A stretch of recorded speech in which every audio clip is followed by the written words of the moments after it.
Quelques gouttes d'encre suffisent pour ouvrir les portes de l'imaginaire.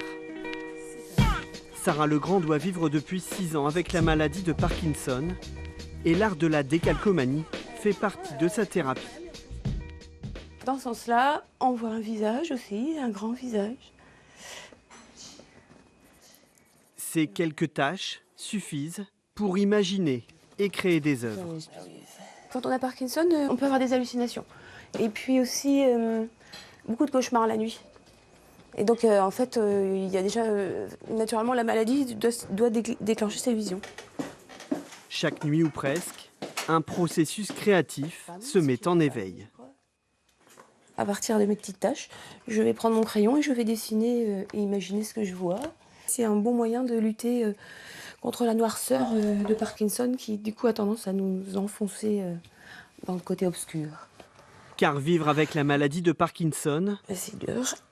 ce sont des douleurs corporelles et des troubles cognitifs. Donc là, je vais arrêter. Les tremblements rendent chaque geste plus compliqué, mais le dessin et le collage permettent aussi au corps de retrouver de la sérénité.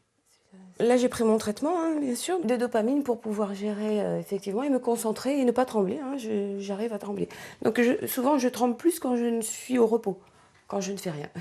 Donc c'est vrai que quelquefois, il y a des Parkinsoniens qui courent ou qui font des défis en vélo. Il faut toujours être en action. C'est parce que sinon, c'est comme ça qu'on fait des crises. Et j'ai beaucoup changé.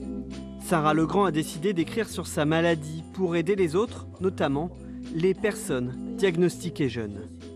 Moi, j'ai eu à 43 ans. Hein. Après, normalement, c'est plus les hommes en plus âgés.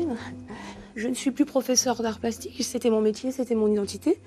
Mais la maladie m'a privée de mon identité, de plein de choses. Mais je me suis reconstruite.